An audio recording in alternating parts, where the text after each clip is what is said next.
আজকে আপনাদেরকে নতুন একটা রেসিপি দেখাই। সেটা হচ্ছে গুচোই মাছ দিয়ে আলু দিয়ে রেসিপি। তার জন্য এগুলো ভালো করে ধুয়ে নিয়েছি মাছগুলোকে। এই মাছগুলোকে আমাদের এইদিকে গুচোই মাছ বলে, আপনাদের ওইদিকে কী মাছ বলে কমেন্টে আমাকে জানাবেন। লাগবে আলু, যেহেতু আলু দিয়ে করবো আলু কেটে রেখেছি।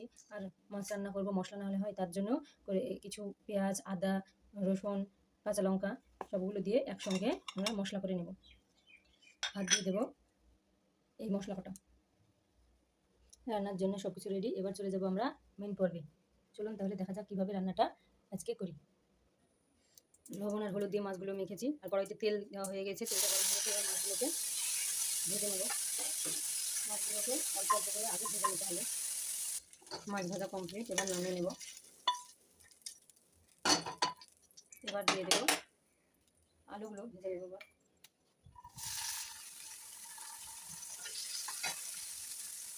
আলু ভাজা কমপ্লিট, এবার নামিয়ে নেব। এবার তেল দিয়ে দিয়েছি, তেলে দিয়ে দেবো পাঁচফোড়ন, দিয়ে দেবো একটু তেজপাতা, দিয়ে দেবো সে বেটে রাখা মশলা 2 চামচ, দিয়ে দেবো হলুদ গুঁড়ো, লঙ্কা গুঁড়ো, জিরে গুঁড়ো, পরিমাণ মতো লবণ দিয়ে মশলাটা ভালো করে কষিয়ে নিতে হবে। মশলাটা কষে আসলে দিয়ে দেবো টমেটো কুচো অল্প পরিমাণে। আমি যেহেতু অল্প পরিমাণে করছি, তাহলে আমি সব কিছু কম কম দিচ্ছি। আপনারা বেশি করলে পারে চাইলে বেশি বেশি দেবেন একটু, কারণ আমার পরিমাণ খুবই কম, তাই আমি কম কম দিচ্ছি। মশলাটা কষানো হলে একটু জল দিয়ে দেবো বেশি করে, দিয়ে ভেজে রাখা মাছ আর আলুটাকে দিয়ে দেবো।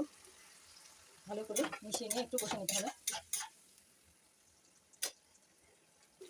দেখুন বন্ধুরা, কত সুন্দর লোভনীয় হয়েছে। আপনারা এইভাবে একবার গুচোই মাছ দিয়ে আলু কষিয়ে খেয়ে দেখবেন, খুবই মজা হবে। এবার দিয়ে দেবো ভাজা গুঁড়ো মশলা। এবার সম্পূর্ণভাবে কমপ্লিট। এবার পরিবেশনের পালা।